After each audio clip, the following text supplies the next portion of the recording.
Hello, second graders. I'm Mrs. Quinn, and I know that Mrs. Strout has been talking to you all about fables lately. I'm going to be telling you about a type of story that's very similar to a fable, and it's called a folk tale. You may have heard that word before, folk tale. What I am going to do is actually break up the word folk tale into syllables. I know with foundations we've been working on that. Folk tale is actually a compound word, which, as we know, are two little words that when you put them together make one big word. So if I break up folk tale into syllables, I see two words, folk and tale. And each of those words has a meaning, and those two meanings help us to know what a folk tale is. So the word folk is a word that means people. If you've ever heard of someone talk about their folks or hi folks, that means people. The next word, tale, this kind of tale is like a story, like to tell a tale. So a folk tale is a story that's told by people. It's passed down generation to generation, and these are just common stories, classic stories that we hear a lot. Like I said, folk tales and fables are very, very similar. They usually involve animals. Folk tales do involve animals, but they can sometimes have people in them too. Tomorrow I'll be sharing with you a folk tale that has people in it, but for today I'm going to share a folk tale that has animals in it, and it may be one that you have heard before or are familiar with, and it's called The Three Little Pigs. In this folk tale, I want you to be looking and listening for these animals, these pigs, showing human characteristics. And I know that's something that Mrs. Strout has talked to you about also. So we're looking for things that animals are doing in this story that we don't normally see them do in real life. Things that aren't really natural, of course, for animals to do, things that people do that we see animals doing in this story. And what's cute about this story is these animals, these pigs, do a lot of things that pigs don't normally do in real life. So these pigs have lots and lots of human characteristics. So while I'm reading, I want you to be enjoying the story, but to also be on the lookout for those human characteristics. This story, The Three Little Pigs, is written by Paul Galdone. There are lots and lots of different versions or retellings of The Three Little Pigs out there.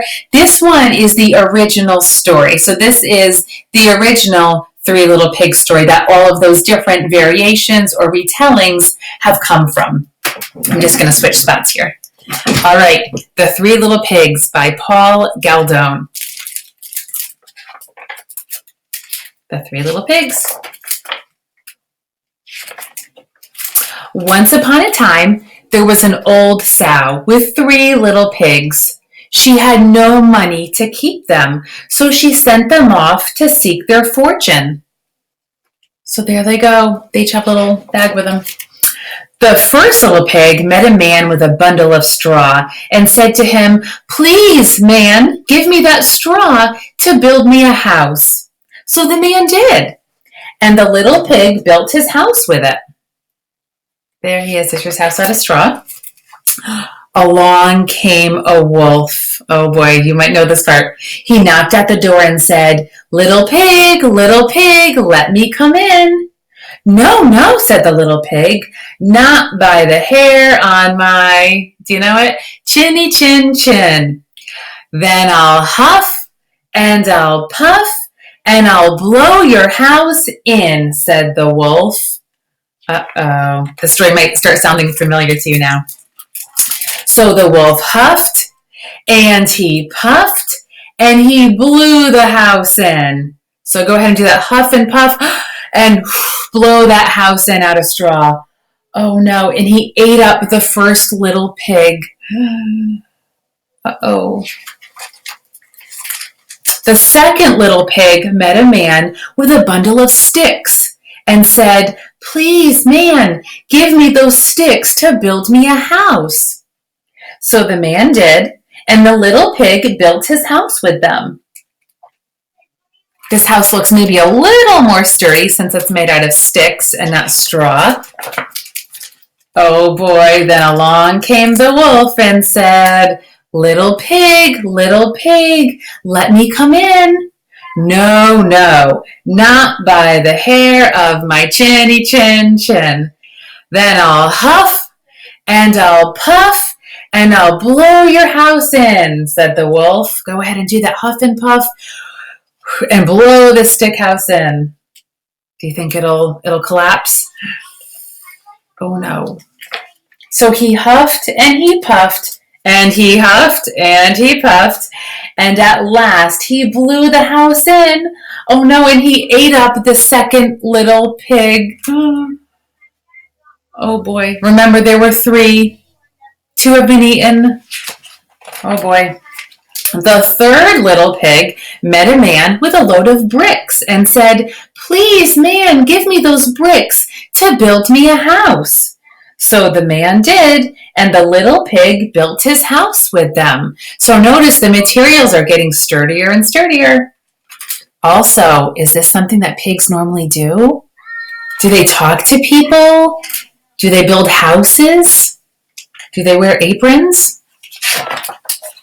So soon the same wolf came along. Oh boy, it's happening again. And said, little pig, let me come in." No, no, not by the hair of my chinny chin chin. Then I'll huff and I'll puff and I'll blow your house in, said the wolf. I have to say, this is probably my favorite page that has the best sort of illustration, I think, of showing this pig demonstrating human characteristics. Take a look at that. Look at the way the pig is sitting. Look what he's doing. Look at the house. It's beautifully decorated. All right. Oh boy. What do we think? Is this house going to get knocked down too? Well, he huffed and he puffed and he huffed and he puffed, and again, and he huffed and he puffed, but he could not blow the house in.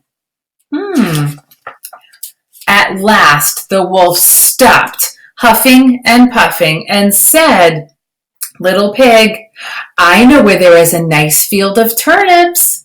"Where?" said the little pig. "On Mr. Smith's farm," said the wolf. "I'll come for you tomorrow morning. We will go together and get some turnips for dinner." "Very well," said the little pig. "What time will you come?" "Oh, at 6 o'clock," said the wolf. So at 6 o'clock in the morning, the wolf is going to come back, and he's going to take the pig to get some turnips. What do you think about that? Do you think he's really going to be doing that? That sounds awfully nice of the wolf, but we know this isn't really such a nice wolf. Well, remember, they were going to meet at 6. Well, the little pig got up at 5, so an hour earlier, and he went to Mr. Smith's farm by himself, it looks like. He got the turnips before the wolf came to his house. "Uh-oh, little pig, are you ready?" asked the wolf. The little pig said, "Ready? I have been, and come back again, and I got a nice pot full of turnips for my dinner." So he already went, he came back, he got his turnips, so he's all set. He doesn't need to leave his house, does he? Here's the wolf out there. Look what that pig is doing. Is this normally how pigs get their food? Do they have a cute little basket and go and pick turnips? And then prepare it in a bowl at their table? And wear a little bib when they do that? The wolf was very angry. But he thought of another way to get the little pig. So he's got another plan. So he said, "Little pig, I know where there is a nice apple tree." "Where?" said the pig. "Down that merry garden," replied the wolf.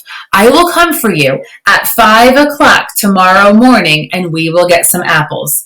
So now the wolf is thinking, I'm going to come at 5, and that way the pig will, be ready at 5, since the pig came earlier.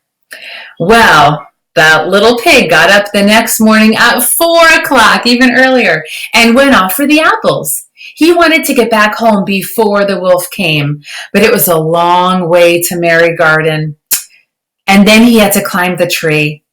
Just as he was climbing back down with his basket full of apples, he saw the wolf coming. Uh-oh. Look at that pig's face. He looks a little scared up there. Little pig, the wolf said, you got here before me. Are the apples nice? Oh boy.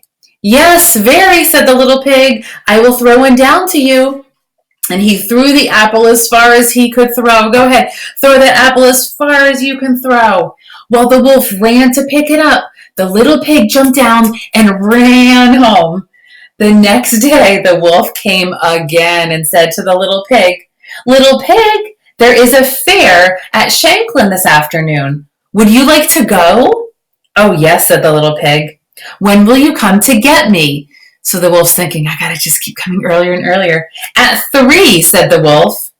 3 in the morning, wow, that's early for a fair. Well, the little pig went off at 2 o'clock and bought a butter churn at the fair.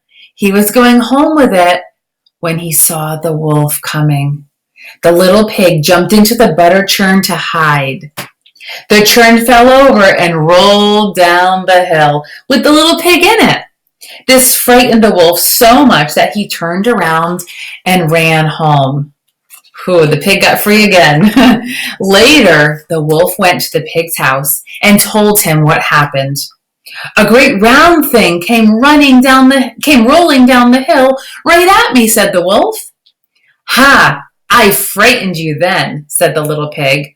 I went to the fair and bought the butter churn. When I saw you, I got in it and rolled down the hill. The wolf was very angry indeed. He was tricked. I'm going to climb down your chimney and eat you up, he said. When the little pig heard the wolf on the roof,